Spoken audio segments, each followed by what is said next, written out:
and welcome to the Horror Screams podcast. We are part of the Horror Screams Video Vault website. Please check it out. And we are here today actually with our 40th episode, number 40. Wow, That's like ancient. I know. It's younger than us, right? Is it still younger than us? It's younger than me. Only just. God damn it. Yes, it's a whippersnapper. And I'm Stephen, and I'm here, of course, with fellow host Sarah. Hi, Sarah. Hello. How are we getting on, as they say around here? Yay, not too bad. I've been enjoying watching a few movies this month for a change.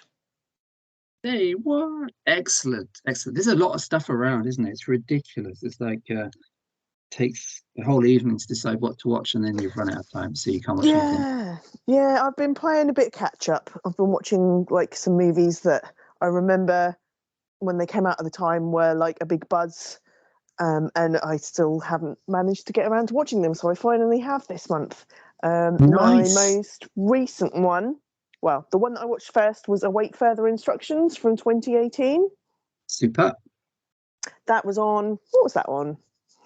I think it was on Shudder that I saw it. But yeah, that was cool. It wasn't quite what I was expecting it to be.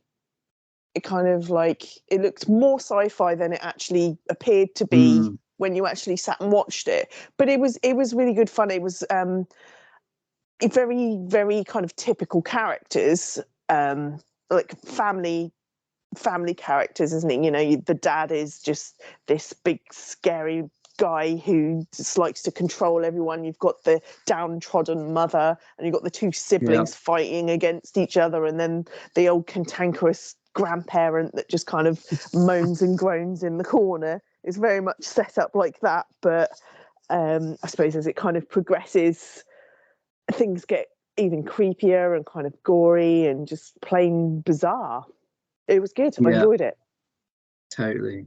Yeah, it's really good, isn't it? There was a few British horror films around that time that had a similar kind of thing going on. Like, it's a very Brexity British horror film, I think. Yeah, or COVID-y. Well, I suppose it was before COVID, but infection style. Yeah, shut in a house. And that's it. Yeah.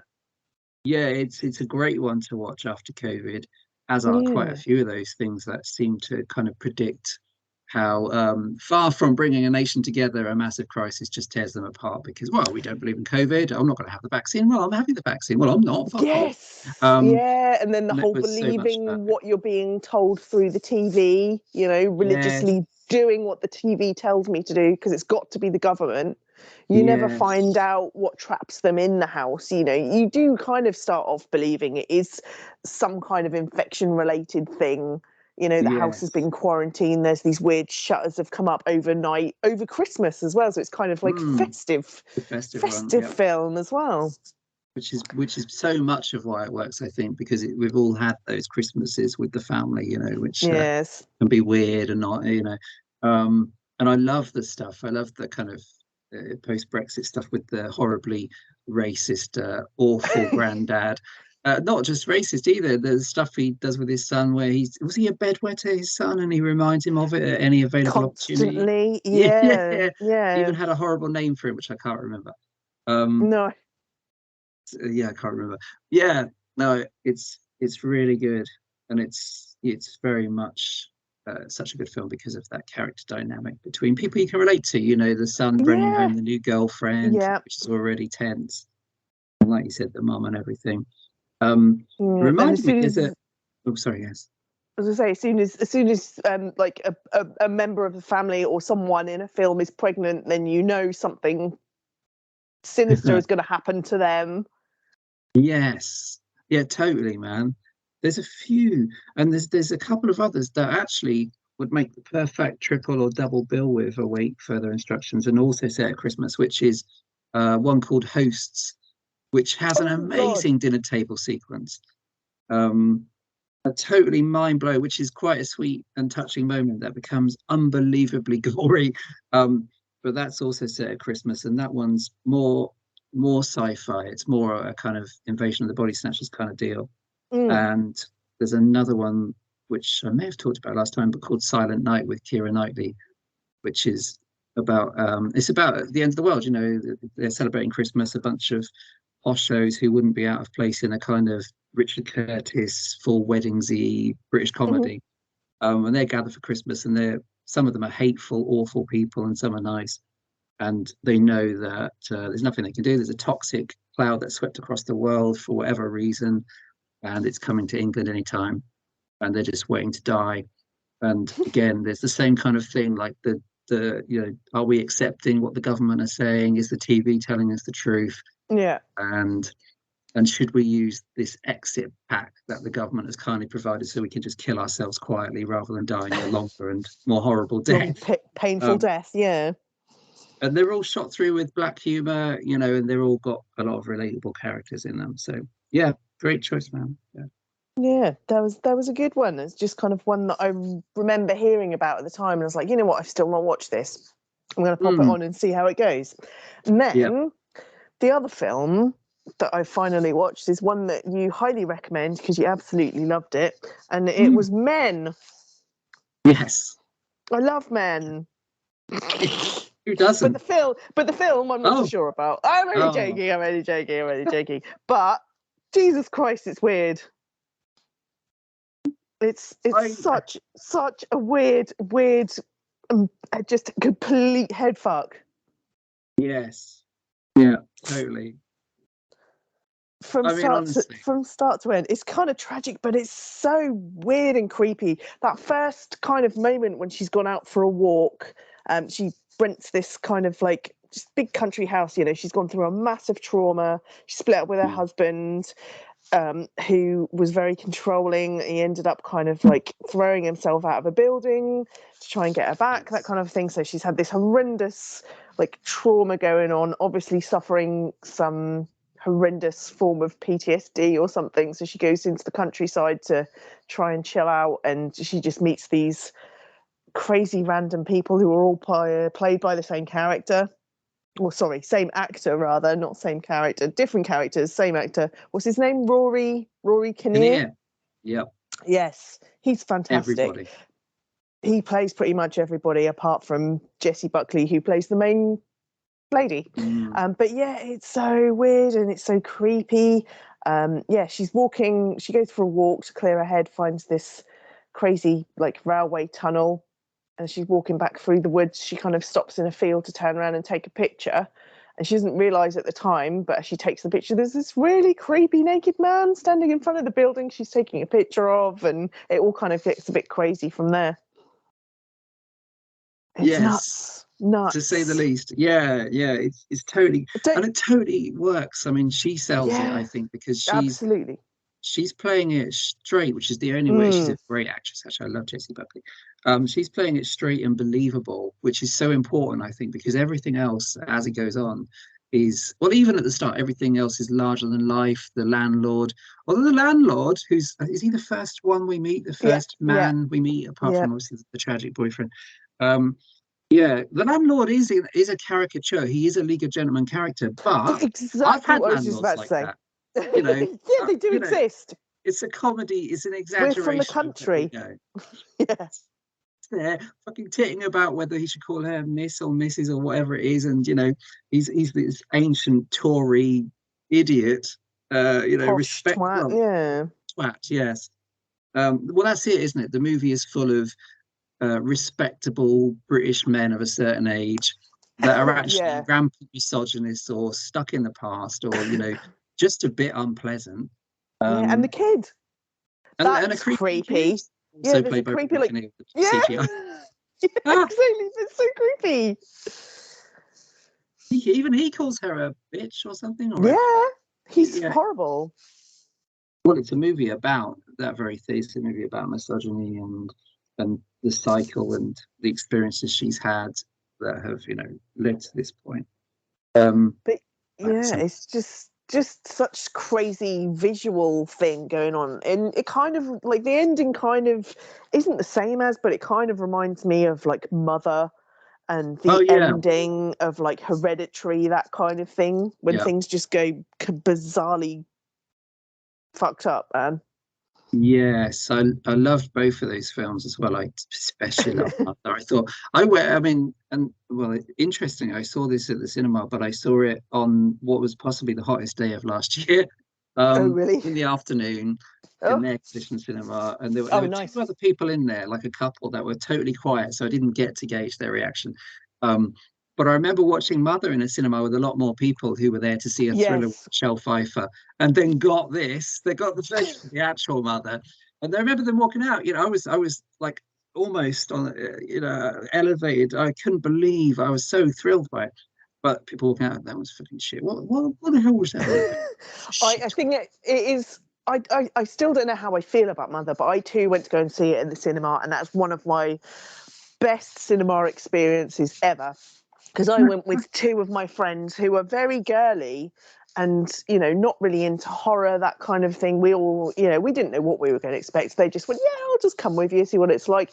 And Ah, the looks on their faces, we were like, absolutely, we at times we were laughing out loud, we were like falling on the floor, we couldn't believe what was going yes, on, we were shouting back at the screen, when all the yes. people like pushing around just going, just fucking buy back. I've never been that animated going to a movie theatre to watch a film or anything before, so I had like the best of times. But we still always bring it up with each other whenever we see each other. We're like, what about that fucking film we went to see? I was like, yeah, Mother. Oh my god, they're like, it was the most bizarre Brilliant. thing I've ever seen. So yeah, Yes. that's one of my favourite cinema experiences, even though That's I'm still not tremendous. entirely sure how I feel about the film, and I've not watched it since. I Oh, I should can't really wait to rewatch watch it it. again. Yeah.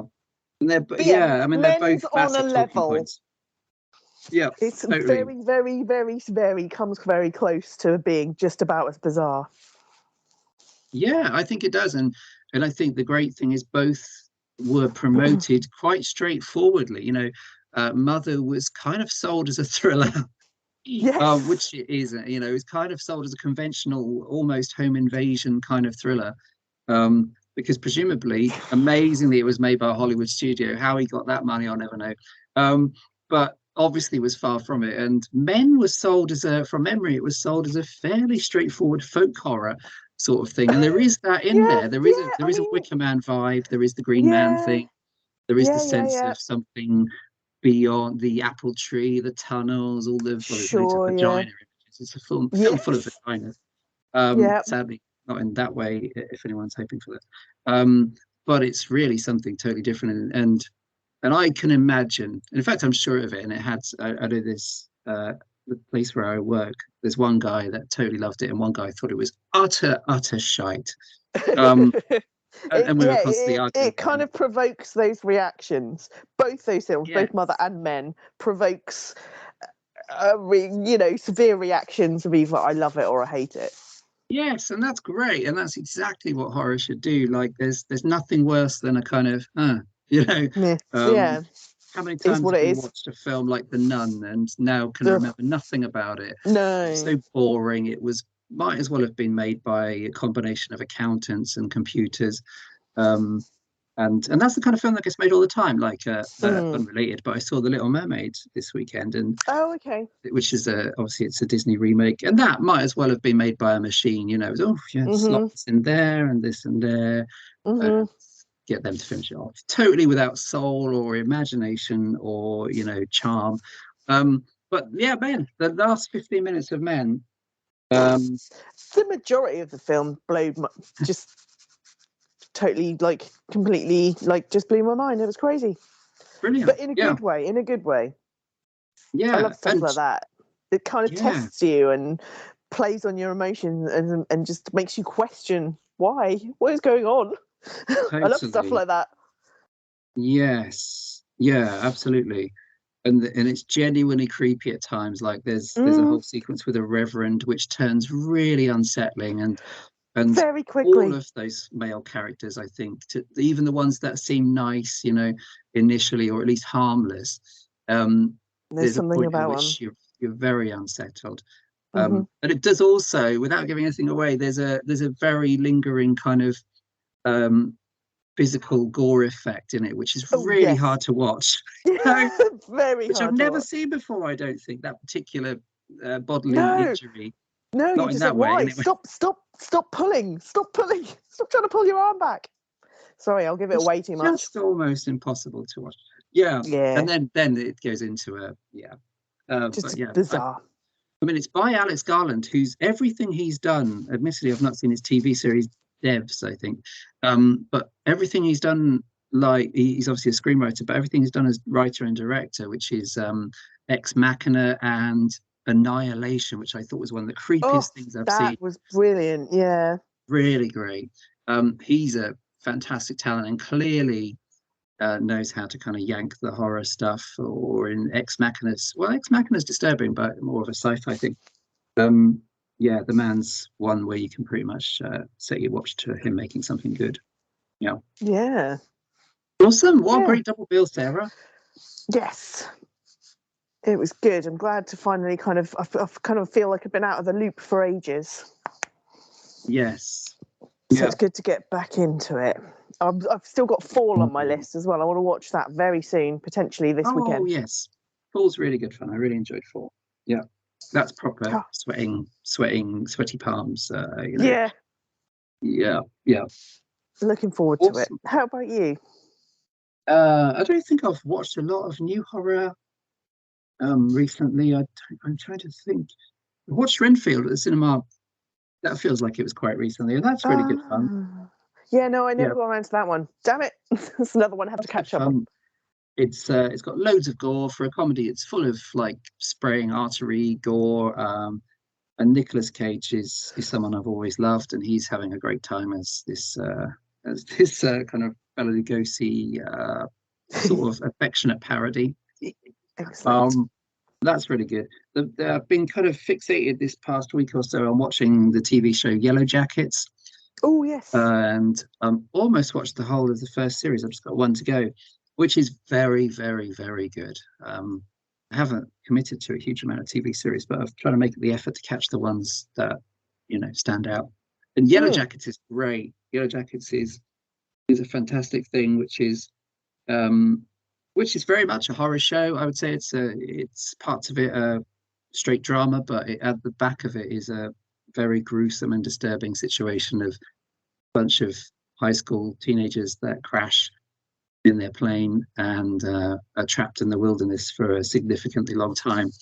And it cuts between them and the horrific path that they go down, and to the modern day where the ones you know straight away, or think you know straight away who survived, the ones who in the Ooh. modern day are suffering obviously from a never-ending PTSD thing and have their own kind of fucked up lives going on. Is this Uh, kind of like a Lost? Is it like a well, modern day version of Lost? pleasingly not, because Lost was so shit after a fashion. I hated Lost because I remember in the first series it was really exciting, like, oh, this is so cool. Oh, we don't know about Yeah. this, and and then there's a certain point where you think, well, hopefully it won't end where they turn out to all be in purgatory. That would be really naff. Mm.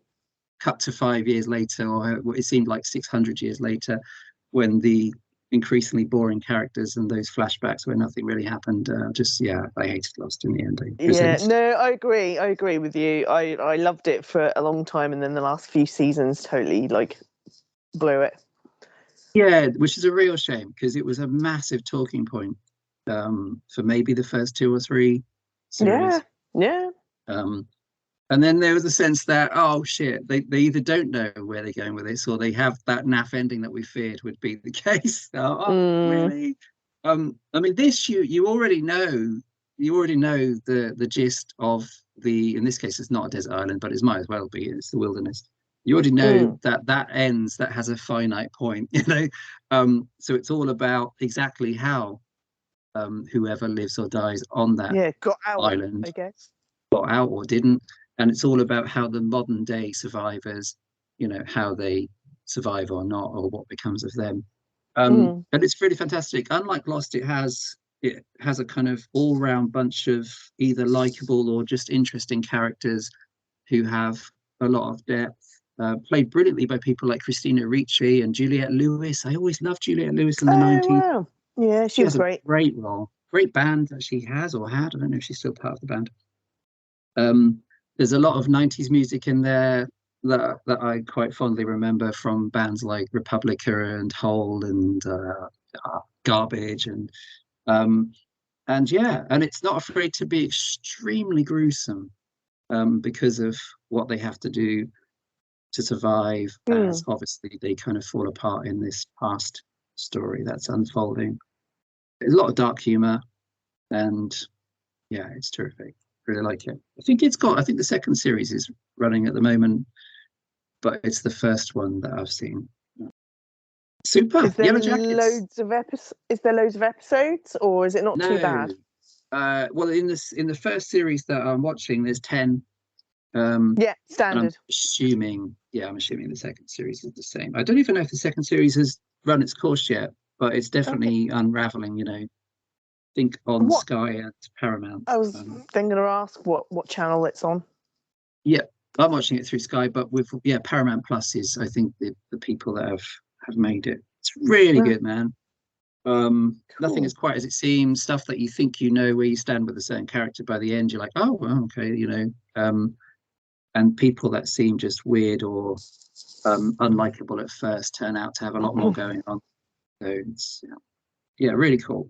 I'm watching totally unrelated and not for a horror show, so I won't mention it much. But I also quickly watched the very short series Colin from Accounts, which is 8 episodes of half an hour each, and it's just a really lovely Australian comedy about a bloke and a woman that meet because he lets her pass on a road. He lets her across.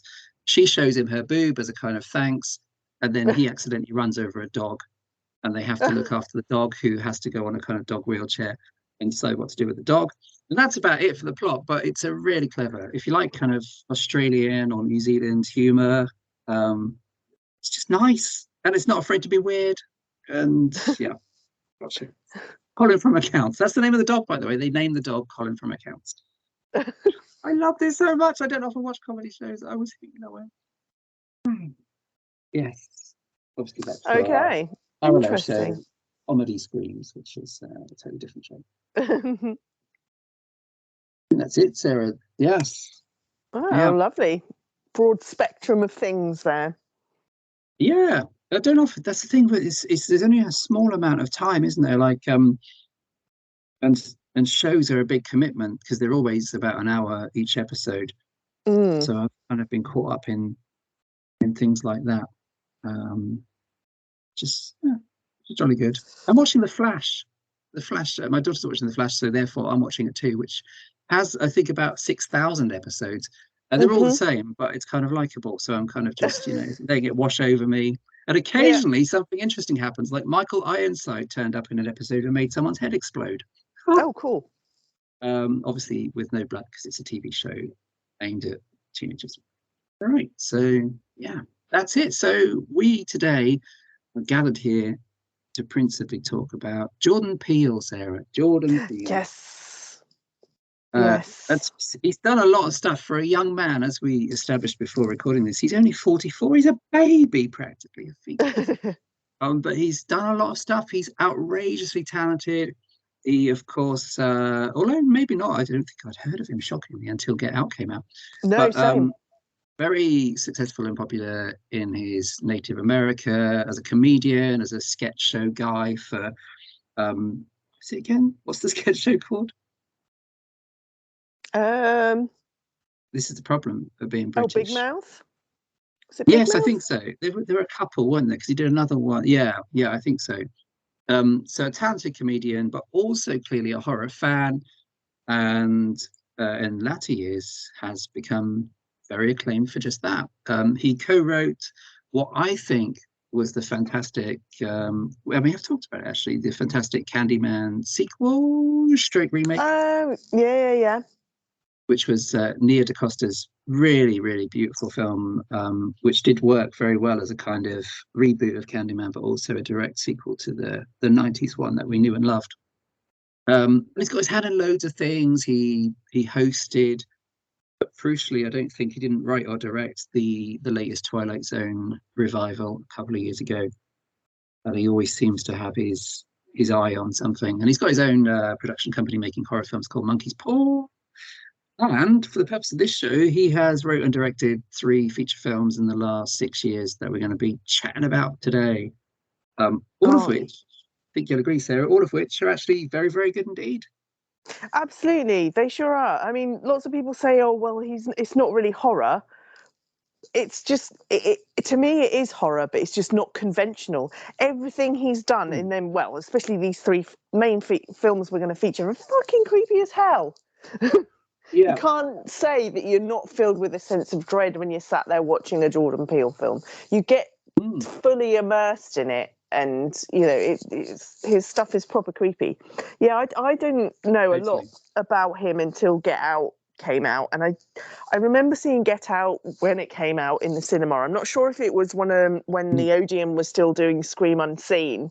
I think it was something like that I saw it in. So I saw it kind of cheap, but it totally like blew my mind. It's just fab. It just goes one way, ends up coming out another way, and kind of taking a few weird twists along the way that you just wouldn't expect. But it's still really Mm. creepy and topical as well. Totally. Yeah, totally. It's well, it did what horror has always. I mean, and as you say, all 3 of these films are clearly horror films. His passion Absolutely. is for horror, just as it is for comedy. And these films are also quite often quite funny because he's a funny guy, and these are witty scripts. It's horror with a sense of humor.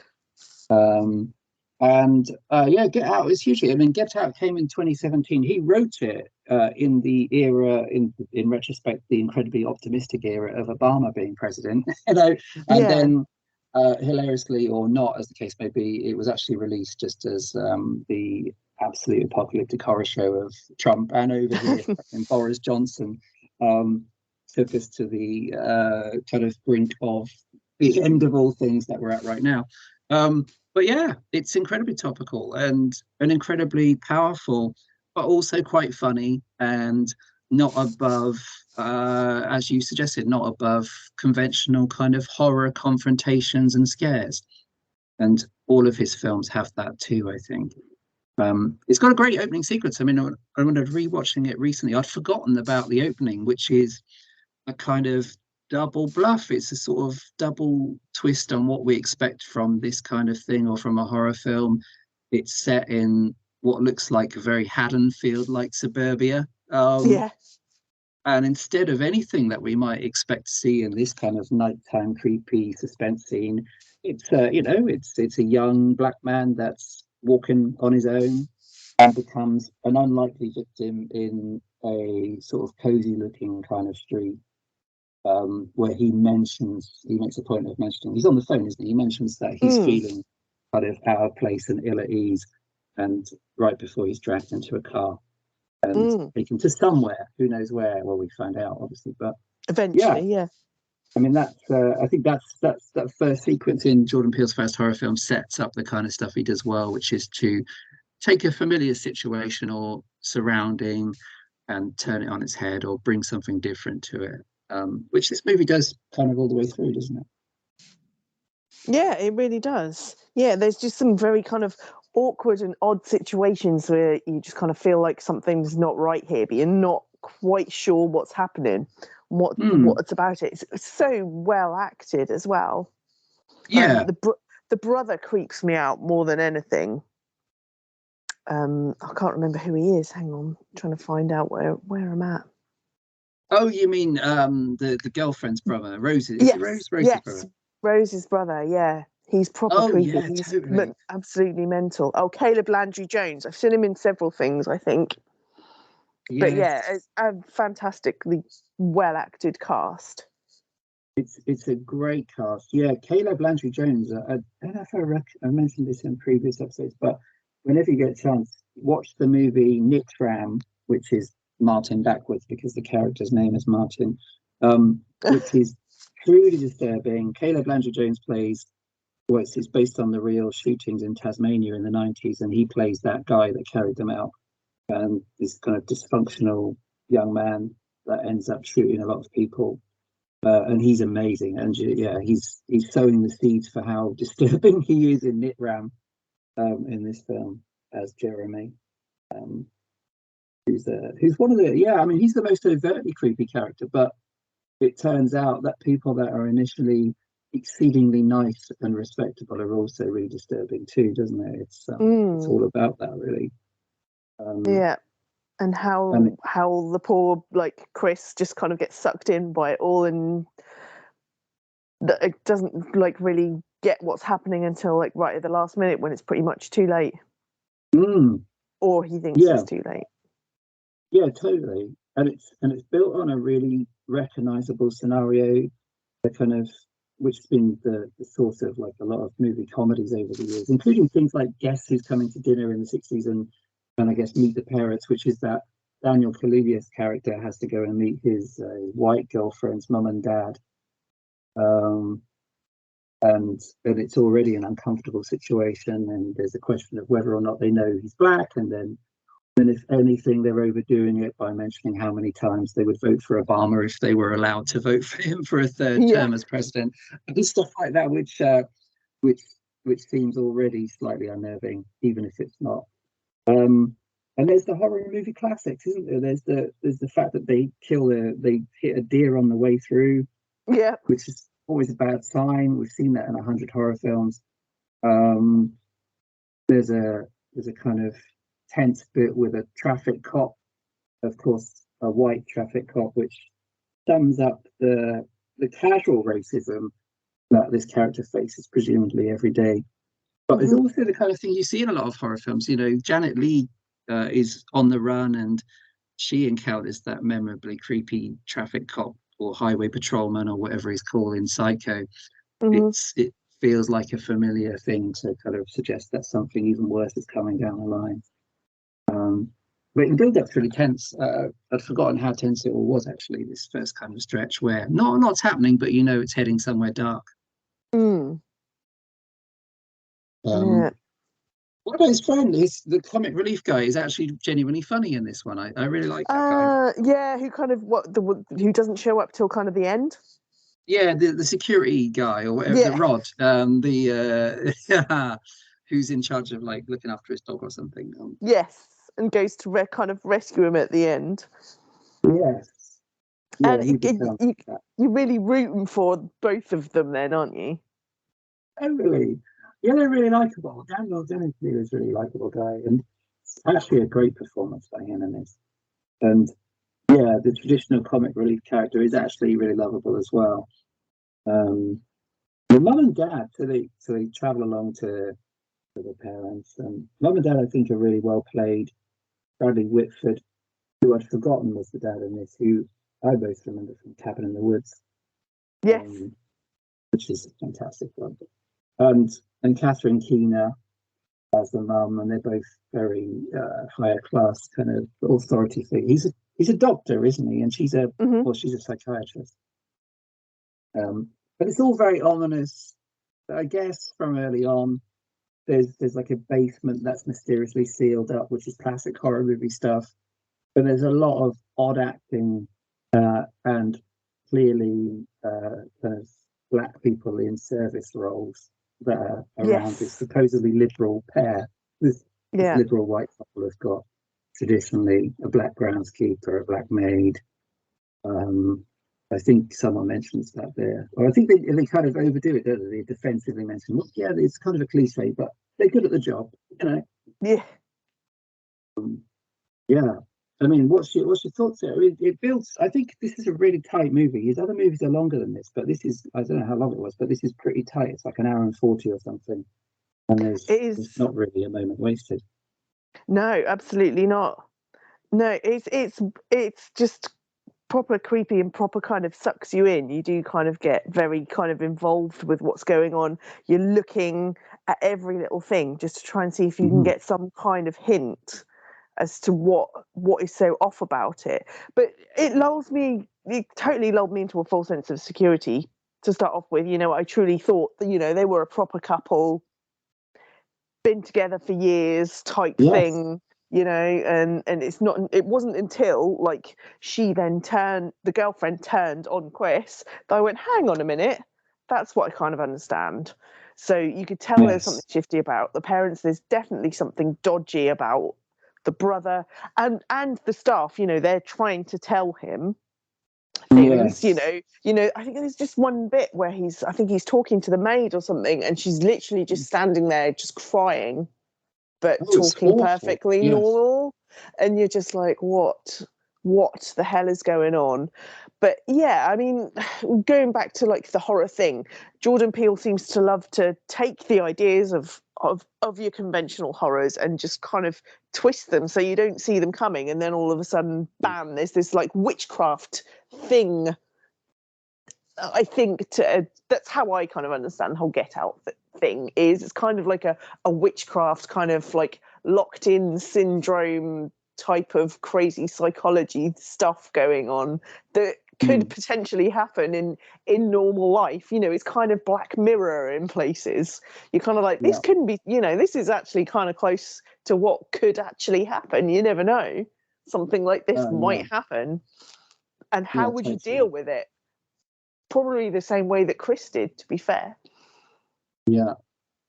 Yeah. It's totally disturbing. And yeah, and for a long time, the most dramatic thing that the kind of what turned out to be the real bad guys do is Catherine Keener just stirring the teacup, isn't it, as part of the Yes. hypnosis, which And becomes then the sinking into the creepiest part. chair. Yeah. And just Yeah, falling. Yeah. which is fantastic. When you find out the secret behind this, those earlier scenes you mentioned with the maid and stuff, become more heartbreaking, I think, because you realize that someone comes out and says it when the plot's being explained, is that these people that have been brainwashed and hypnotized and lured into this white folks kind of utopia, they're gone but not completely gone, so there's at Mm. least a flicker of their real selves in there somewhere. I think they're described as a passenger, their Yes. existence in their own Yeah. body, uh, but as you say, inevitably, when Daniel or Chris is there, the cracks appear, and you see some of what used to be in the Yeah. bodies that they're kind of inhabiting in service to people like this couple. Um, yeah, it's really powerful. He plays it so well. Daniel Kaluuya is Hmm. such a good actor. And again, although I mean Daniel, he was actually in. I'd forgotten until I checked it out. He was actually. I knew I'd seen him in different places, but he was in like a very early Black Mirror episode called, I think it's 5 Million Merits, with the horrible kind of X Factorish game show from hell. Oh, okay. Um, from the days when it was really good, when Black Mirror was like on Channel Yes. The 4, and it early was, days. Yeah. which my favorite era of Black Mirror, um, Yes. by a long way. Uh, but yeah, so I mean, obviously he's later in Nope, but he's a really good actor playing an unusually, I suppose, vulnerable male lead character in this film, who you totally root for. It's an unusually well written character for a young man in a horror film, which is relatively rare actually, that a horror film is driven by a male character like this. Mm. Uh, Even more so a black male character.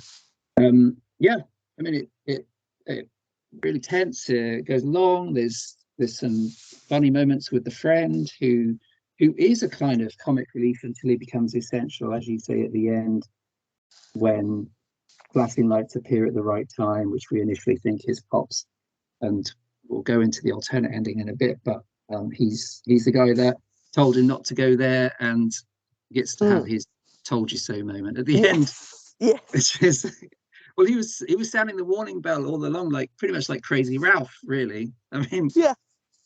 He knew it. He knew the score. yeah, don't go to a white girl's parents' house is Mm-mm. essentially don't go in the woods or don't go to Yeah. Camp Crystal Lake. Yeah.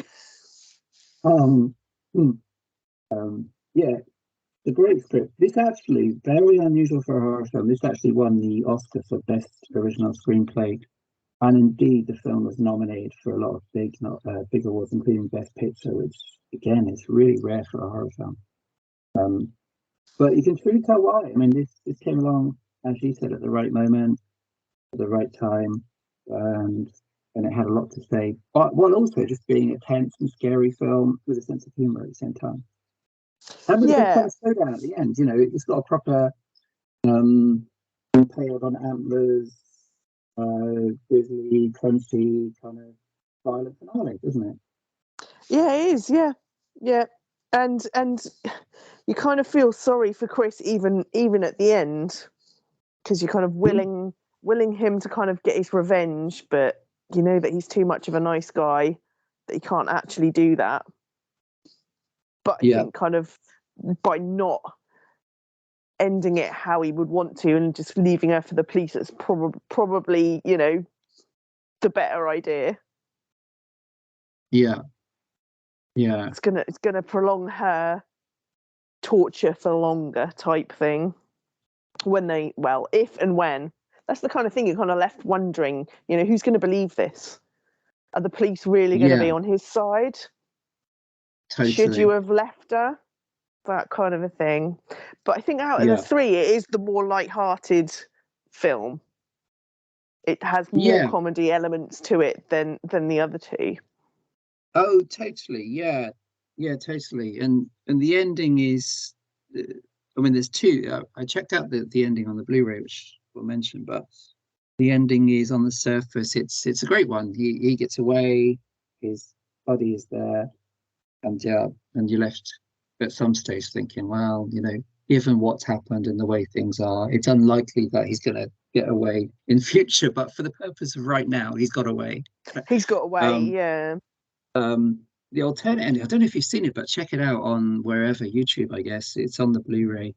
The alternate ending, or the ending that they shot and were intending to use, which they changed their mind about, which was it isn't Rod that arrives, it is the cops that arrive, obviously white Ooh. cops, as he's throttling Rose. And then it Ah. cuts to Rod visiting Chris in prison. Um, and there's a sense of, you know, the evidence is largely burned down. It's pretty obvious the system is going to go for the rich white people, you know. Um, Yeah. although he's alive, I and was gonna say either way he's safe if yeah, he's yeah, in exactly, jail. Yeah. yeah. And there But is a yeah, I didn't sense know that that. he's in prison, but he got out and he made his stand, you know. Um, and yeah, from what I understand, from there's a mini commentary on Jordan Peele's thing on the ending by Jordan Peele, where he says, you know, they tested the ending, the original ending, and it was a downer. Um, and the audience that they tested it with really liked Rod as a character. So it became that kind of more Okay, so the fulfilled ending. original ending was the prison scenario. Yeah, yeah. Okay, cool. Yeah, Um, no, I did not actually know that. I really do need to watch it again. Like I say, I watched it at the cinema. I think I then watched it again with I think I kind of said to my other half, you know, you have to watch this. This is going to like blow your mind. So we sat and watched it at home. So I've only watched it probably a couple of times, but unfortunately I didn't yeah, get around to watching it soon enough for this episode. But yeah, I need to kind of like dig out the old ending. yeah. It's totally worth seeing, and it is a more downbeat and somber thing. Although, as you say, you know, the ending they changed it to is far from closed. It still leaves a lot of questions that all lead to a kind of possibly similar path to the one that they Yeah, was originally going to go for. You know, he's not yeah. going to get away with this unless somehow by a miracle the cops believe his side of events. And it's such an outlandish thing that he would have to convince them of. Um, where, you know, he's going to be dealing with white people. So yeah, Mm. it's an interesting change, which in some ways makes it a lot cheerier, but only on the surface. Yeah. Any other thoughts on Get Out, Sarah? No, I think we've kind of covered that one. It's a good one though. Very, very good It's first so good. impression of him as a director for me anyway. Made me want to, Yeah. you know, really like prick my ears up and be like, okay, I need to keep an eye out on him, wait for the next one. Mm. Yeah, it's totally great. I hadn't watched it. Actually, I don't think I'd watched it. I watched it last week. I don't think I'd watched it since it came out, which is amazing. I'm sure I haven't watched it a second time until now. Um, but the reviews were right at the time. It is one we'll go back and watch many times in the future and still see Yeah. value in it. And Mm. indeed, it being an important part of the culture of that time, because it really was a massive hit and something people were talking about. Yeah, it's cool.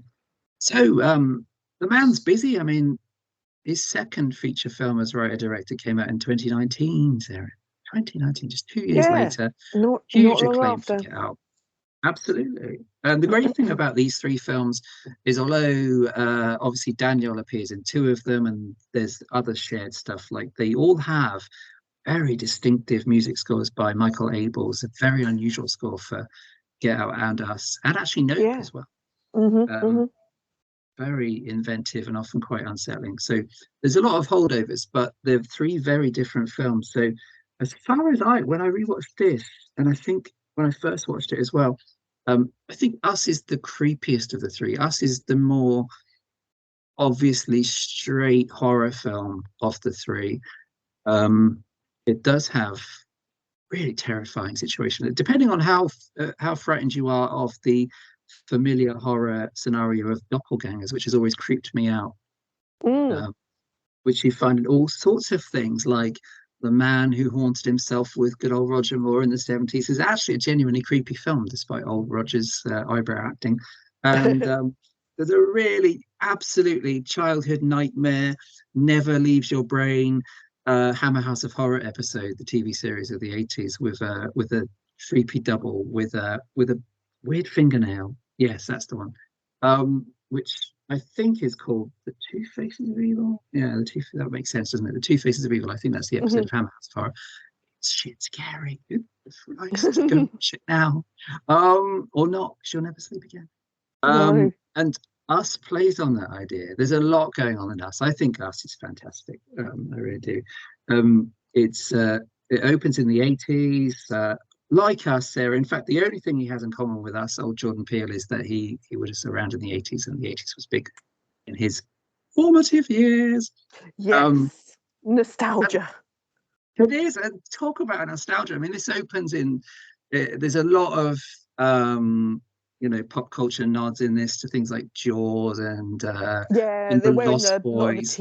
t-shirts and stuff, loads of old movie Totally, posters and t-shirts, which is cool. You're like, ah, yes, I remember totally, that one.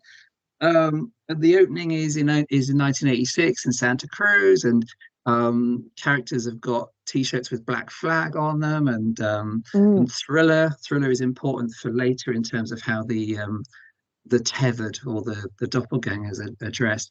That you see a glimpse of video cassettes of Chud and the Goonies on TV or Yes. next to TV. The TV is obviously the size of a postage stamp. Um, and yeah, it opens in an incredibly creepy fashion with this little girl called Adelaide who's at the carnival and wanders off into a spooky maze, and essentially sets up the entire plot by meeting her doppelganger in the Hall of Mirrors. And it's one of my favorite of recent kind of creepy moments is where the reflection turns, while she's looking at, Mm.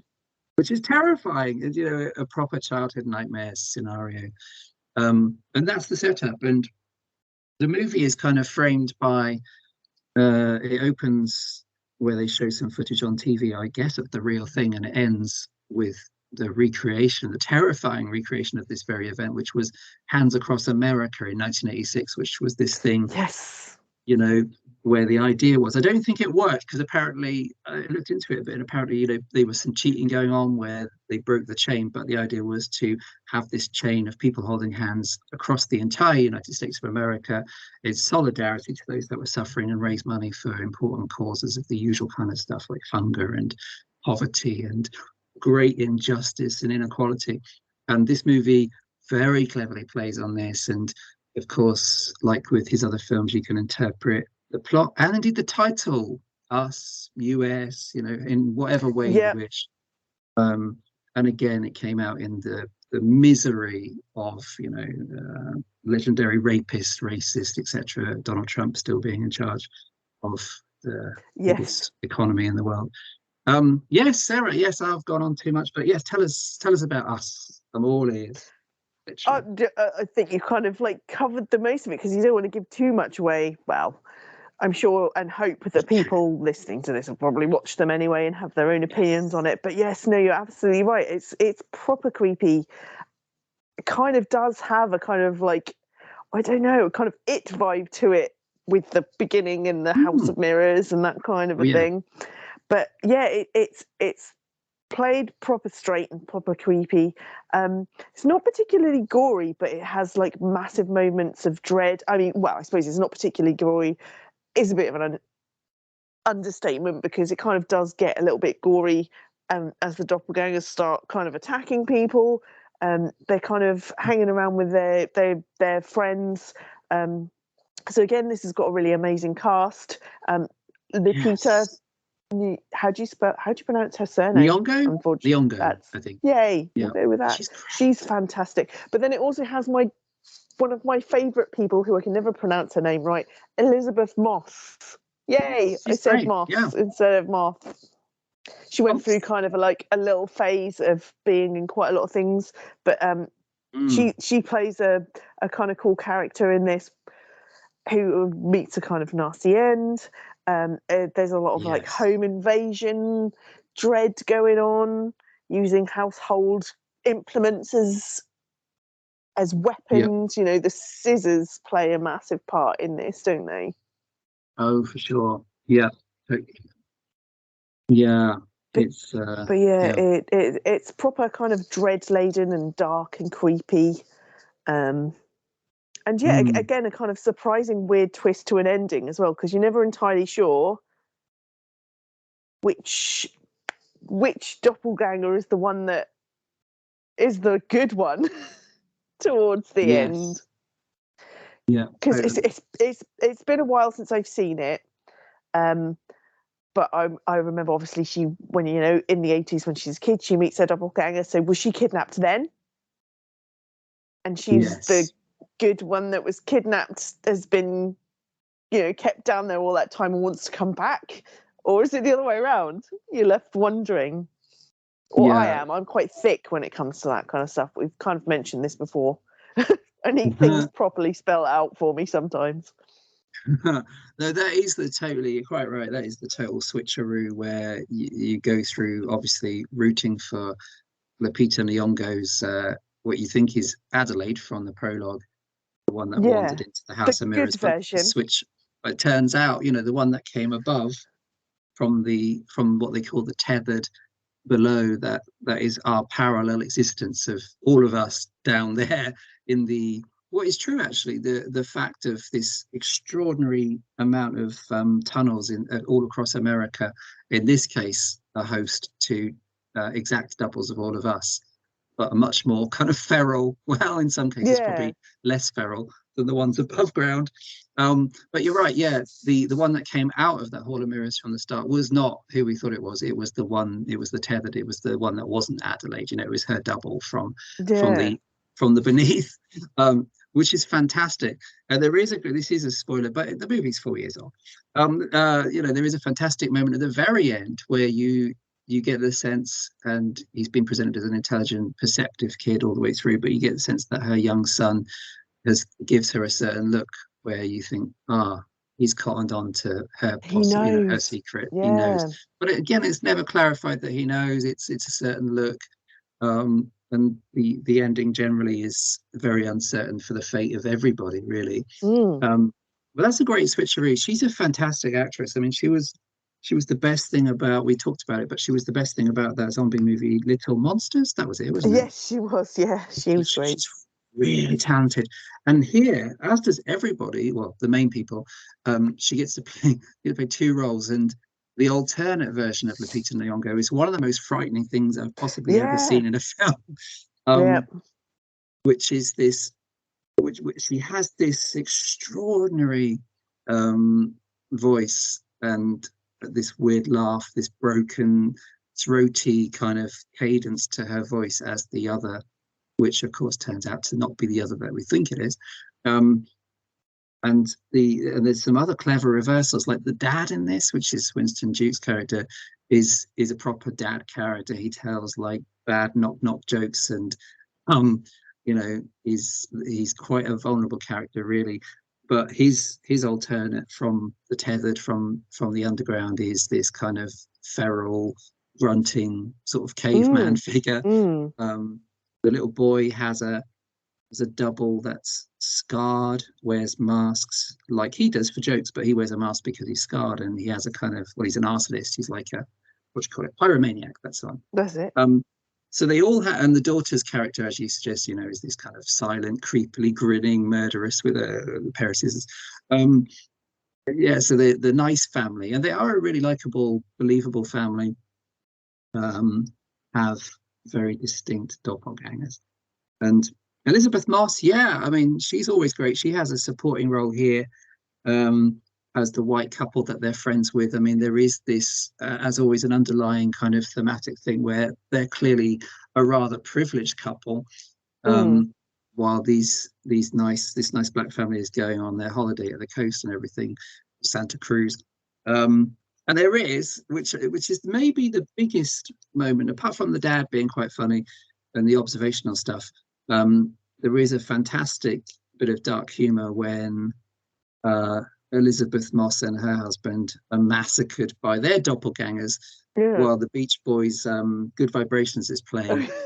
and the character that attempts to call the police, I think it's Elizabeth Moss, it's one of them that tries to call the police using Alexa, ends up, instead of calling the police, ends up accidentally activating Fuck the Police, the track by NWA on the Alexa style speaker.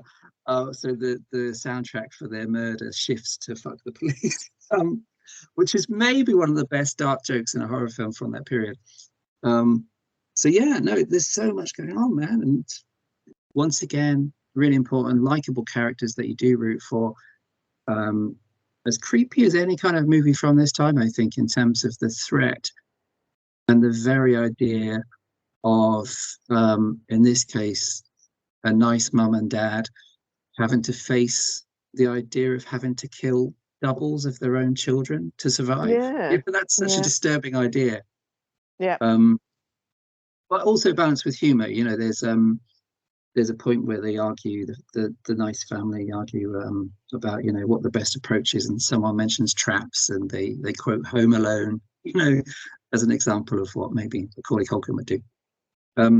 Yeah, no, it's great, and it's ultimately, I suppose, a combination of, like you said, creepy home invasion.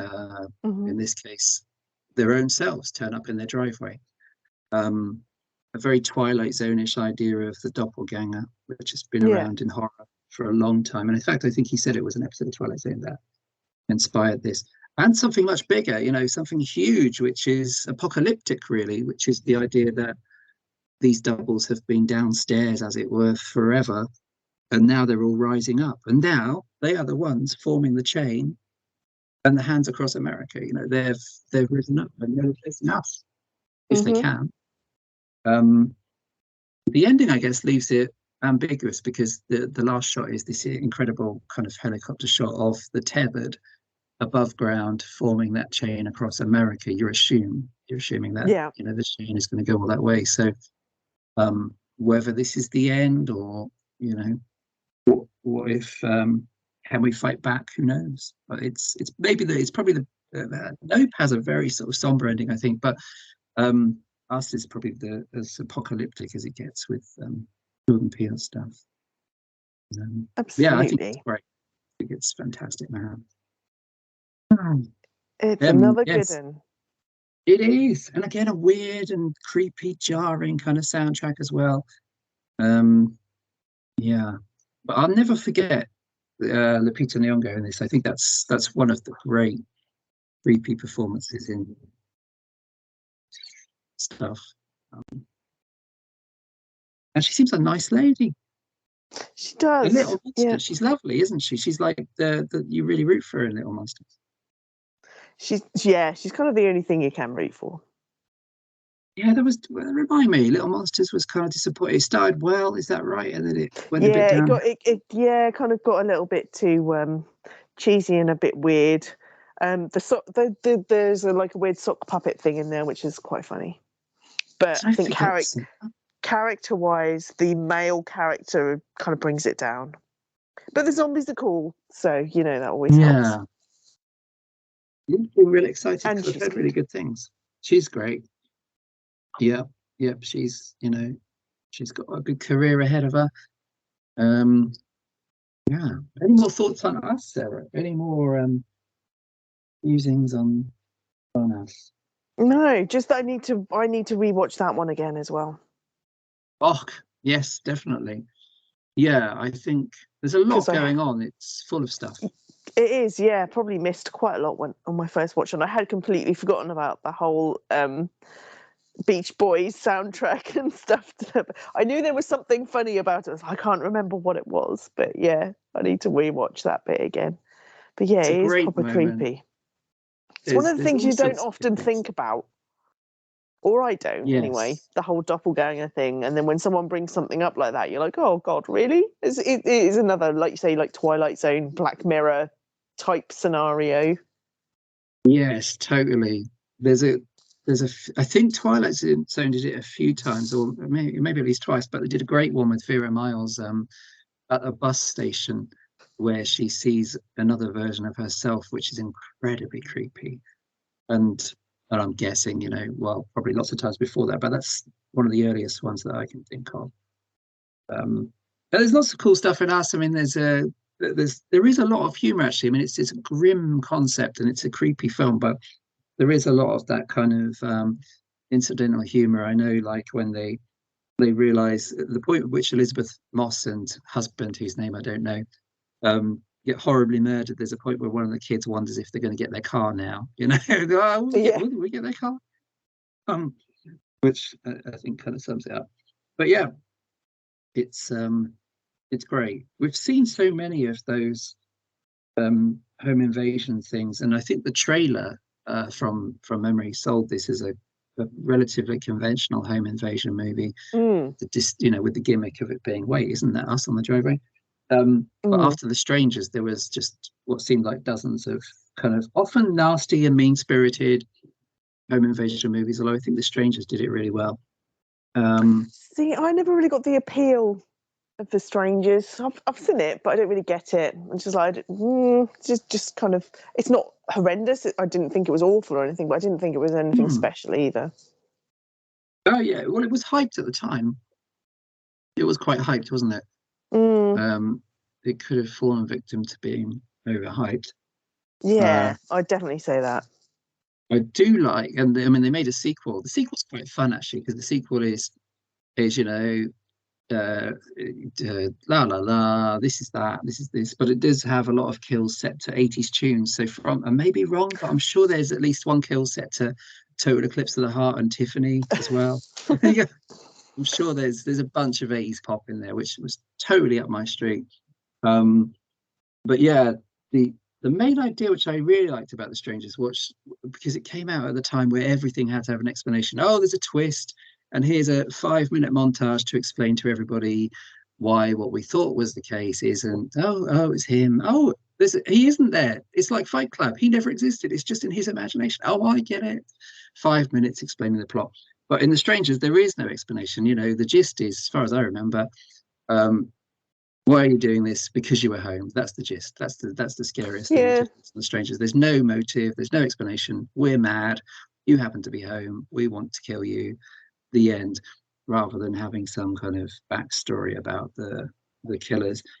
And I think there were some changes where they weren't meant to take off their masks, and I think they do take off their masks in possibly briefly in the film and in an alternate ending as well. But I like the idea that it was stripped down and that we got to watch Liv Tyler being tormented for an hour and a half, which is underrated. absolutely. But Yeah, watch the sequel, no. Sarah. Watch the sequel for the 80s Well, pop. yeah, and I have just noticed that it is done by the guy that did 47 meters down. Yes, he's great. Yes, Johannes. Is it Johannes Roberts? Is that his Johannes name? Roberts, yeah. He's really great. Yeah, he's nice as well. I think I don't think I met him, but he was at a Fright Fest where he was really lovely and sweet. And I thought, it's the exact word I said. Ah, nice chap. So yeah, Yeah. maybe I will give it a go, but I'm not a Liv Tyler fan at all. But Well, sitting there watching her get tortured and stuff is probably quite a good thing. exactly. Yeah, she's not very good, is she? But yeah, she was. Oh, is it? Oh, what? Who was she in Lord of the Rings? Oh, it's something out of Enya video or something. Who was she in Lord of the Rings? She was somebody boring. Oh, she was one of the elves or something, wasn't she? Yes, yes. because I thought they were her real ears, but I think they were strap-ons. Well, not strap-ons, because that's something else, but strap-on ears. It's Strap Liv on Tyler with a ears. strap-on. I bet someone's Googled that at least once. Um, Absolutely. they haven't. Guaranteed. She looks too much like Steven Tyler to be attractive. Um, yes. Yes. No, the good news is she's not in the second one, and the second one isn't as depressing. The second one is more kind of stalk and chase, and with 80s pop. Okay. Have you ever seen them together? Like, has anyone seen Steven Tyler and Liv Tyler together in real life? No, no, It's just no, him I dressing don't up. think. Yeah. He's had to use a lot of anti-aging cream.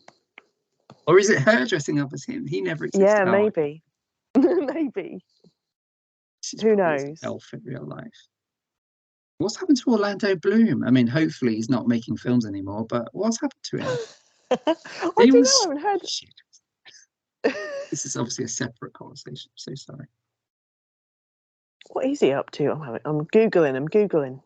Want to know? I See really want to know. what Actually, he is doing. he's not very good, but I'm interested. Oh, to be fair, I mean, I've watched a lot of films with him in it that I have enjoyed, but it's Oh, not well, been that's the him that main I've thing. watched them for. I think that's it. I think he was lucky to be in a lot of very successful films. I think he's in Carnival Row, which is like Ooh, a series on Amazon. I thought that That's looked quite good. Yeah, I think I remember I tried to watch it, and I think I watched a couple of episodes, but I didn't really get into it. But that's still going on, so he's doing that. Okay. But apart from that, Well, I I don't think he's doing an awful lot else. don't wish him any harm. I mean, it's good that he's had the work. Yeah. Yeah, well, he's just living off, his royalties from everything else. Well, yes, that's it, isn't it? He's done all right. Yeah. Mr. and Mrs. Bloom will be proud, as they say. Marvelous.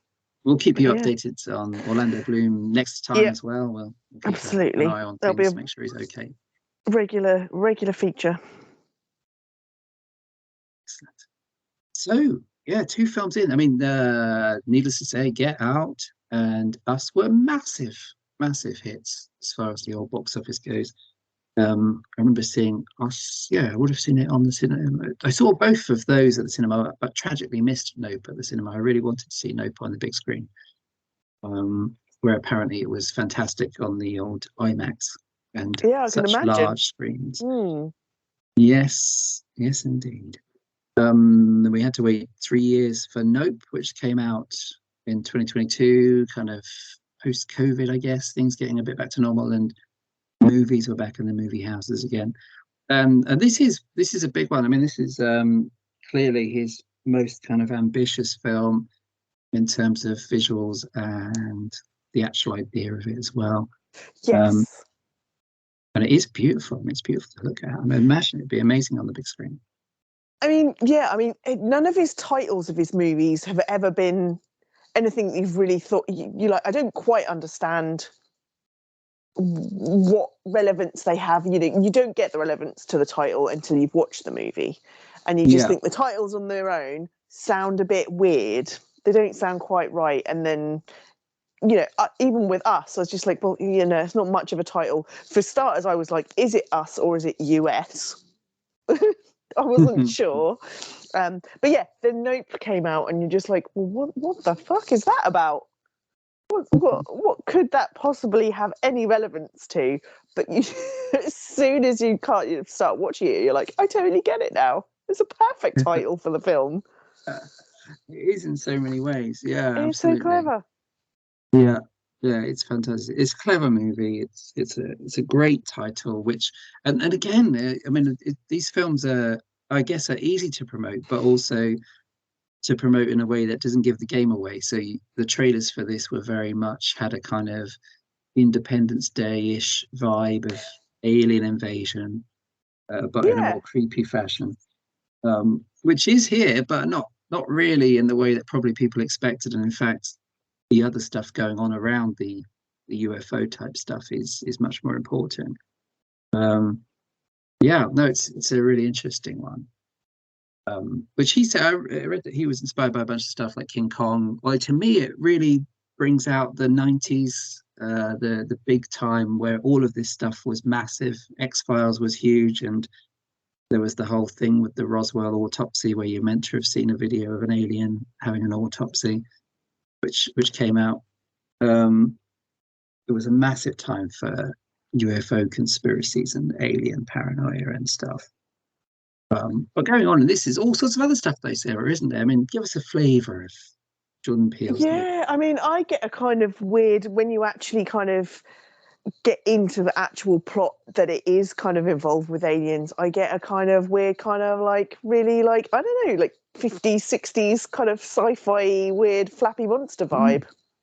Mm. Which is really cool, you know, in a film that's so modern, you know, in a day it's not set too far back in the past or anything, you know. You think like they potentially kind of make things look a little bit more sci-fi, a little bit more modern, a little bit more like proper, like technologically advanced aliens and stuff like that. But no, they kind of go with a kind of like, oh, there's a load of like flappy sheets and you're kind of in this weird kind of like sucky, creepy, like teleportation type thing.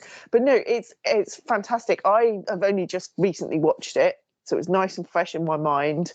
It's probably my favorite out of the three.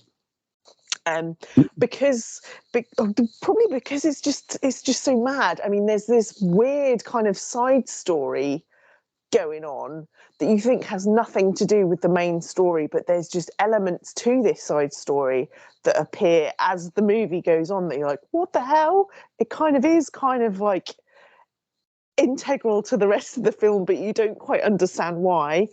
It's kind of hard to explain, but I love it because it's animal involved.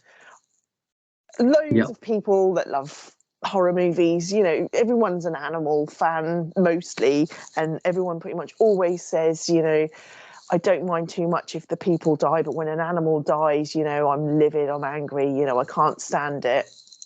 I'm very much like that, but specifically with horses, you know, I'm a horse person. I've been around horses all my life. So, you know, if there's a movie with horses in and it's a horror movie, you're like, oh God, I don't think I want to know what's going to happen to this.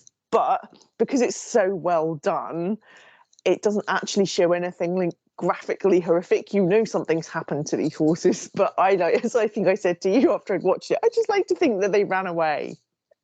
Nothing happened to them. Yeah. They were fine. They're horses. They ran away. They know what to do. And like one of the main characters is a horse, and it makes it all the way through, which is fantastic. You know, I love that kind of stuff. But the fact that it is kind of like a horse-based movie, but it isn't, is another cool thing as well. You know, they're kind of a bit of an afterthought as to what's going on, but it is all based on a ranch, and it's kind of something that's dear to the family's heart. Once again, it's a black family.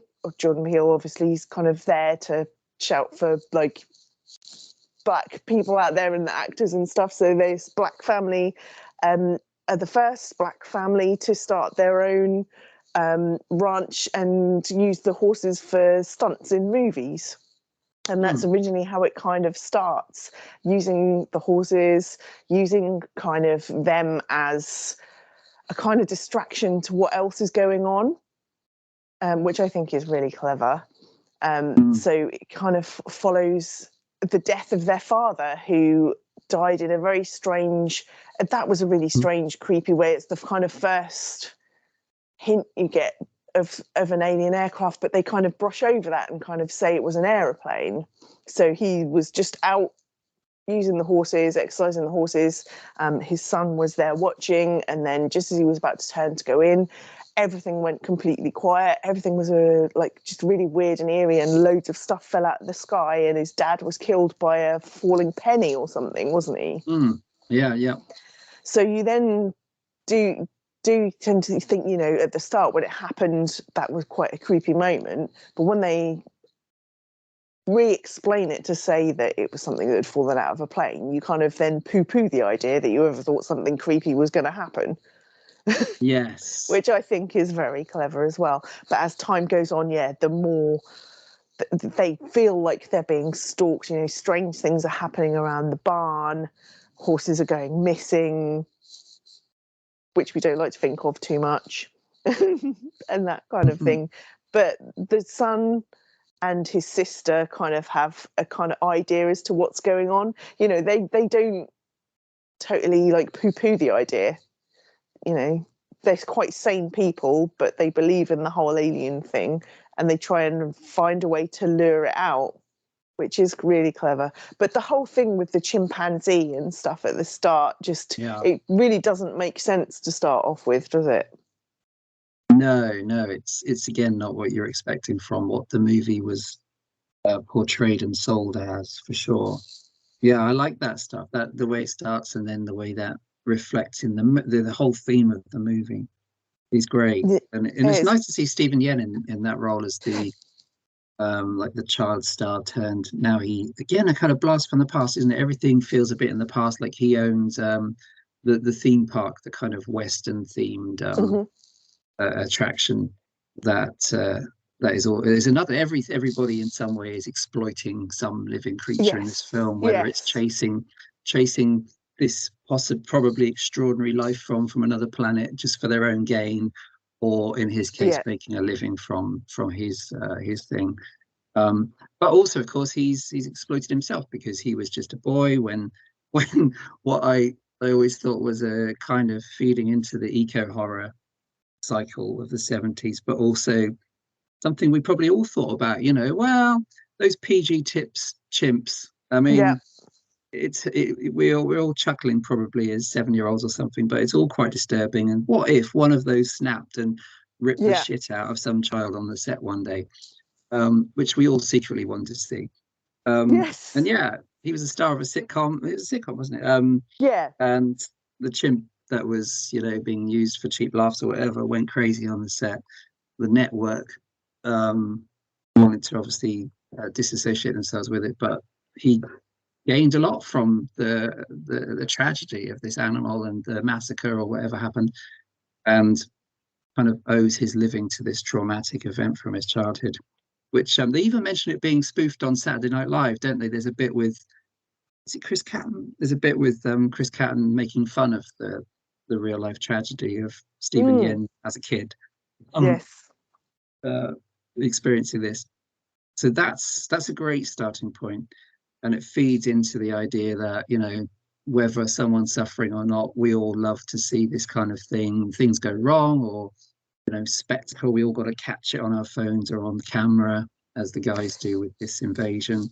That's kind of where that kind of seems to be the be all and end all of it as well, doesn't it? They're like, no one's going to believe us unless we actually video it, not actually, you know, thinking as to what's going to happen afterwards, but they just have to prove that they're not mental, that this alien spaceship kind of exists. By installing security cameras, and then they kind of managed to finally kind of catch the attention of some kind of director who's also a bit of a mental person himself. Oh yeah, they've got. I loved seeing, because I hadn't seen him in anything for ages, but I love seeing Michael Wincott as the grizzly, growly cameraman guy that himself, of course, is very keen to get some cash and fame out of this extraordinary event. I'll never forget him in The Crow. I think he's, you know, in The Crow as his top dollar he plays, right? He's totally barking in The Crow. And he doesn't seem to appear in enough stuff from I like him, but he's got that distinctive voice that seems to come straight from his shoes. And he's a great presence here. And it's all about that. It's almost like a few of them are characters in a found footage movie, you know, desperate to capture something on camera. And he's one of them. Ironically, even using the actual IMAX camera, I think at one point, which of course this movie was shown in IMAX. So the movie is kind of disappearing into itself in terms of we're watching a spectacle about people that are trying to create a spectacle for their own gain. Which is really cool. But yeah, I love Michael Wincott in this. And Daniel, how do you pronounce his name? Kalua? Kaluuya? Kalua? Maybe Kaluuya? Oh, I'm Kaluuya. terrible. It's a So tricky English, one. it's ridiculous. It's terrible. Yeah, But yeah, I'm not totally sure. he plays a completely different character in this. I'm not sure that I really like his character in that he's very whispery and very quiet and very shy. Yes. Yeah, He doesn't stand out as much as he did very in low Get key. Out. Yeah. Yeah. Yeah, Get Out's a very emotional character, isn't it? Yeah. And I guess we're not supposed to. I mean, it's there's no conventional sort of hero or protagonist in this film because they're all in it for their own gain to some extent, which we Mm. are too in life with things like this. So it's an interesting one for that. Yeah, he's extremely understated, and the idea that his recurring kind of sort of catchphrase is nope. Yeah. Nope. Um, totally fits with him. Yeah. That sums up And the everything whole and thing with him. the film as well. You're just Yeah. like, aliens? Nope. Well, Just nope. It's like, okay, I exactly. totally understand it.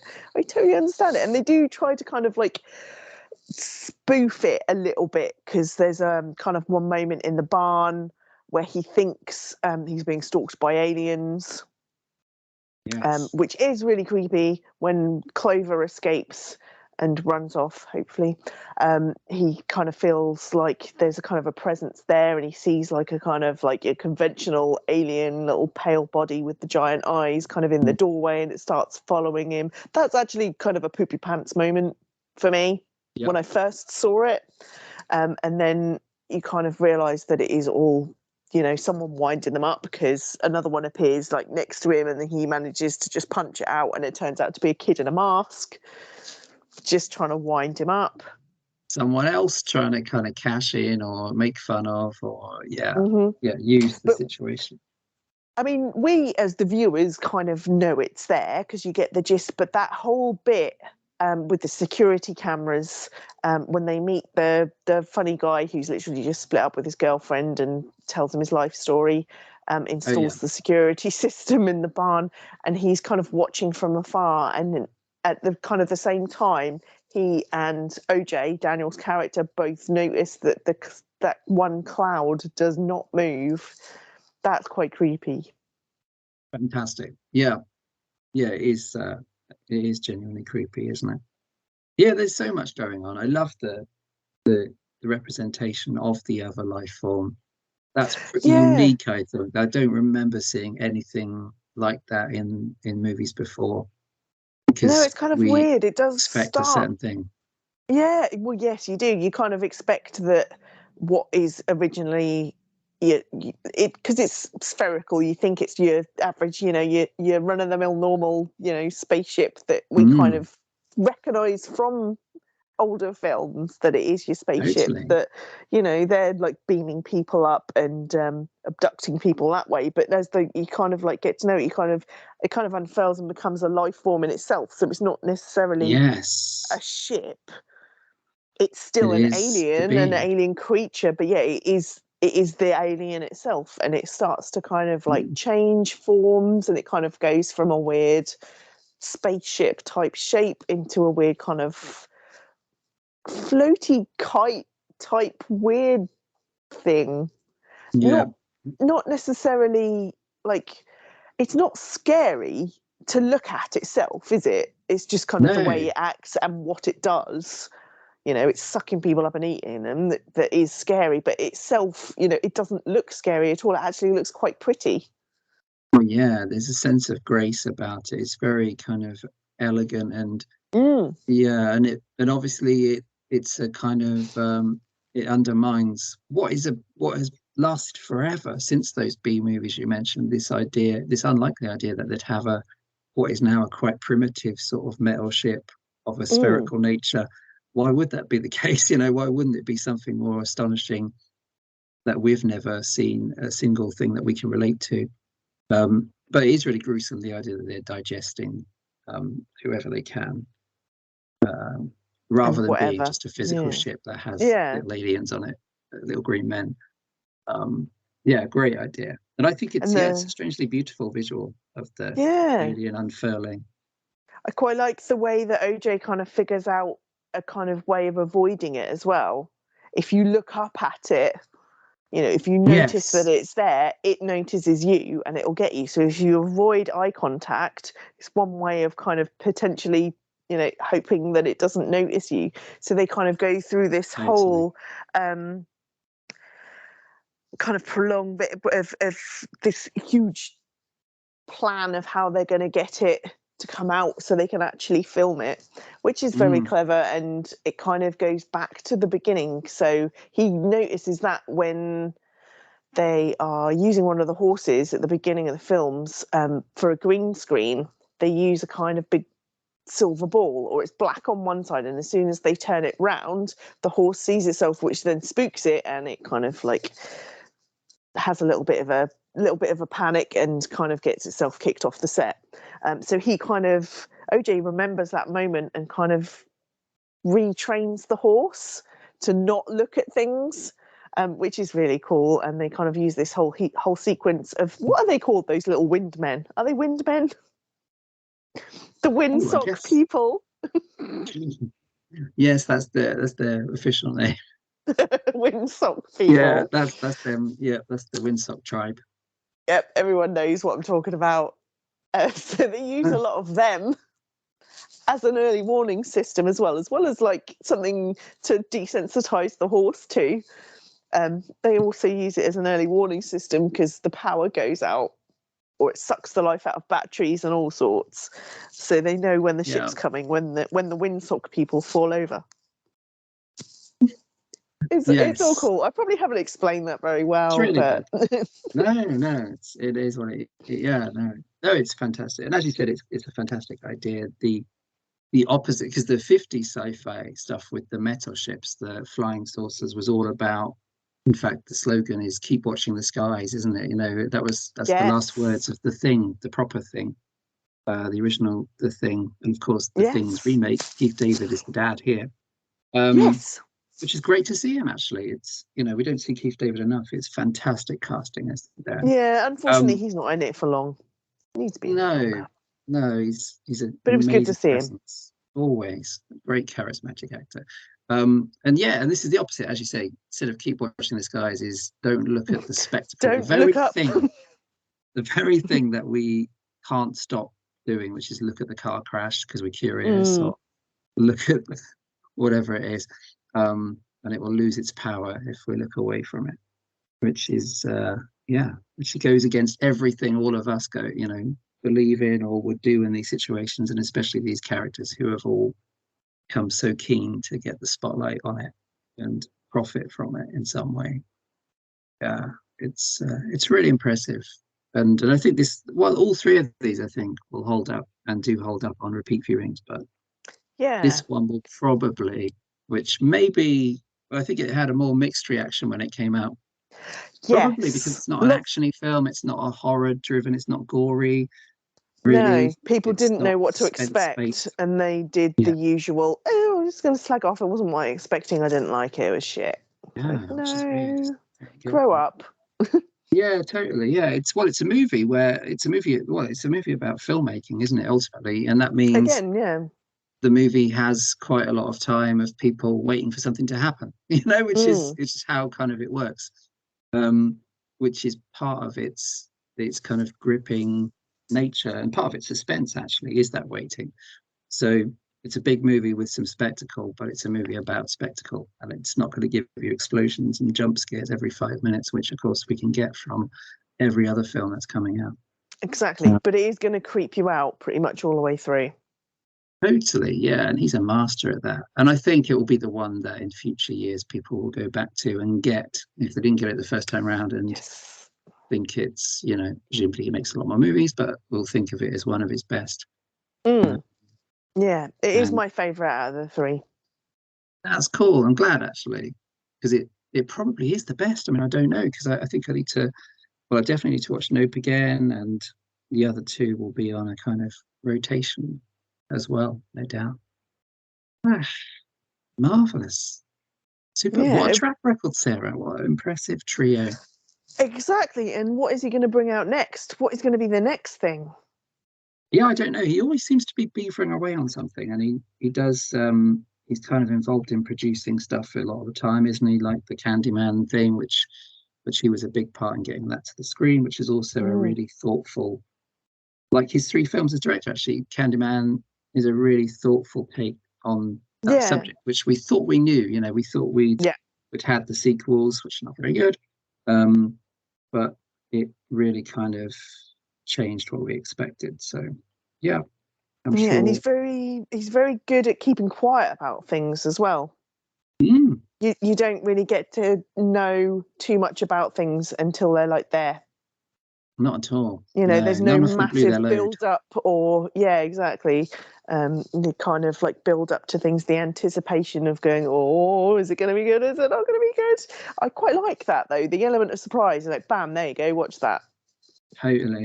And you're like, whoa, okay, thanks. Yeah, he's totally nailed that, hasn't he? And they're all kind of event movies, but very smart with it. Yeah. So we've had the kind of folklore-y, witchcrafty thing. We've had the doppelganger thing. We've had the alien thing. You know, there's still so much more he could cover. And it would just be interesting to know what's going to be the next topic. What's going to be the next one-word random title that will make no sense until you've watched the film? Yeah. Yeah, totally. Absolutely. It's very exciting indeed. We look forward to it. We do. Await the news. I'm sure there's probably, I don't follow the newsy type stuff that much these days with movies, but I'm sure there's probably rumblings about something that he's involved in. Yeah, probably. Yeah. Maybe something totally different. Anything. Maybe it's a remake of the Jimbo and Quiz Show Bullseye. Darts, eh? Yes, darts making a comeback. I have heard he's a fan. Yes. Loves a bit of darts and a pint. Yep. I totally heard that. So who knows? It could happen. It could happen. Yeah. Sheila and Barry from Basildon went on. That'd be great. Bus fare home. And the fully special prize, a speedboat. I live in Milton Keynes. The classics. That will mean nothing outside of England, but that's a shame. Probably not. Yeah. Well, that's it. I think, Sarah, for old Jordan Peele, we shall. I'm sure we'll be back on his round at some point quite soon, no doubt. Even if it's just in recently seen, but absolutely, he's done a fine job so far. Very rare that you get to have a thing like this where all 3 of them. You know, there's nothing bad to say really. I can't think of a single. None of them are awful. No. You do have your kind of favourites, but you want to watch them all, don't you? Like you say, you say, oh, I need to watch Nope again, and then you're just like, and then I need to watch that one again, and then I need to watch that one again, and just have them on a rotation. Yeah, totally. Yeah, there's not that many kind of filmmakers dedicated to horror at the moment, and we look nostalgically on the ones that don't tend to work much these days, like Carpenter and everything. But yeah, I'm sure he's on course to be one of those kind of legends. He's still a young man. Gosh. He is. Yeah. Marvelous. And he's had, he's got all of that massive success, so he presumably can take his pick and get stuff funded, which is a luxurious position to be in. Okay. That was the Jordan Peele special. So that's that wrapped up for today. But next time, Sarah, it's something completely different. Next month, what with it being the summer and everything, despite England pretending it's autumn at the moment, we have blooming coals. What the hell? I haven't seen the sun for a few days. We have a true July treat, which is the revisitation and the resurrection of the beloved Jaws quartet. That's right. It's the Jaws. Time to head to the beach, jump in the sea. The reason why most people will not go in the sea is Jaws. Yes. Most things, to be fair. I will not swim in the sea if I cannot see the bottom. It changed everything. It really did. It's astonishing, really, when you think about it. Childhood traumatic memories of watching Jaws. Of course, it also did something, and I have a vegan friend that reminds me of this at any available opportunity when I happen to bring up Jaws. Oh, I'm not a fan, Stephen. I have a vegan friend that quite rightly argues that it did a terrible thing in terms of demonizing sharks for people. And as we know, sharks are among the many endangered species, but probably one of the ones that people care about the least, and that's probably due to Jaws. Because they're not monsters. And we know there's a very tiny chance of getting bitten by one, but still, we're terrified of them. Yeah, Even at true. Roma. Yes. The abundance of great whites on the British coastline. Yes, they're everywhere. You never know. You never know. I mean, Um, there's basking sharks around our area now. Is it Devon? Basking sharks hang around Devon kind of way, which is cool. Yes, but they're out there, aren't also they? scary at the same time. And as things heat up, then we're going to see all sorts of perversions of the accepted norms. Yeah, totally. But But yes, yeah, I I'm mean, fascinated it's with sharks. exciting. I love them. Me I'm too. And scared of those them, kids, but I yeah, love them. totally. Yeah, they are graceful and terrifying at the same time. Yes. And Jaws, as we shall discuss, the original Jaws, it's a shark, but it's really a monster movie. That's not behaving like a normal shark.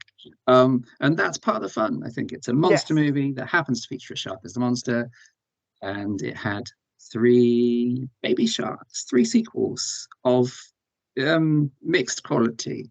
But at least one of them has Michael Caine.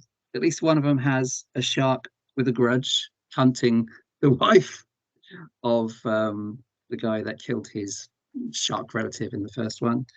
One of them's Of in course. 3D and set at SeaWorld in Florida, where I have actually been and yearned for a moment that a massive shark appeared to eat some of the tourists. Yeah. And two of them have got Roy Scheider. What more is there to love? Absolutely. And just the fact that it, just paved the way for like so many spin-offs, more shark related movies, like more serious ones, and then you have the even more ridiculous ones like your Sharknadoes and that kind of a thing. We got the Meg coming out as well. It's kind of revived the shark movie for the moment. So yeah, there's going to be loads to talk about. It is fascinating. Yeah, totally. It is. I mean, it's one of the most influential films of all time. Endlessly copied. Everything from there's instantly always recognizable. Yeah, totally. Even if you've not seen it, and there's kids like with the Twilight Zone theme tune. Everyone somehow knows the Twilight Zone theme tune, even if they don't know the show. Everyone knows the two-note motif for the shark and Jaws, even if you're a kid and you haven't yet seen it. And that you're going to need a bigger boat. Yes. Yep. And yeah, it's tremendous. So that's going to be a lot of fun, I think. Yes. 4 films from the 70s to the 80s with Michael Caine and sharks. Yay. Fabulous. Jaws 3 is hilarious. Before the weird thing, I'm sure we'll mention this next time, but the weirdest thing with the Meg 2, which is out, I think, in August, is it's directed by Ben Wheatley, which makes no sense. Ben Wheatley is directing that one, so he's gone from Kill List and lots of other kind of pokey, creepy British folk horrors to this massive, silly kind of Chinese American co-production with Jason Statham probably punching a shark. That's 600 Absolutely, feet. It's gonna happen. It's gonna happen. I'm sure but what attracted it. It looks like fun. I mean, it's not going to be anything spectacular because the first wasn't spectacular, but it was still kind of fun. It was still kind of campy. It was still kind of silly, and it had giant sharks in it. And yeah, the Meg 2 looks like it's going to be the same, along the kind of same lines. And is it going to be in 3D? It's going to be awesome. Yes. Yeah. We've been here before. I mean, there was Shark Night, which is it called Shark Night? There was one shark movie in 3D. I think it was Shark Night. This stuff just goes round and round. It's always guaranteed to get people in. Yeah, it's yeah. And as I said, it was the province of low budget stuff for so many years, like Sharknado and Shark Attack and Mega Shark. Those movies. Yes, love them. Interesting. Yeah, cool. So that's next time. The Jaws Quartet. be dissected. Absolutely. But until then, that's it, really. Thanks for tuning in, as always. Go watch your Jordan Peele, have your Jordan Peele fix if you can. And that's it, really, Sarah. Any further thoughts before we depart? Nope, I think that's all good. We shall see you on the next one. Marvelous. Yes. See you next time. Look after yourselves. Thanks, everybody. Bye for now. Bye.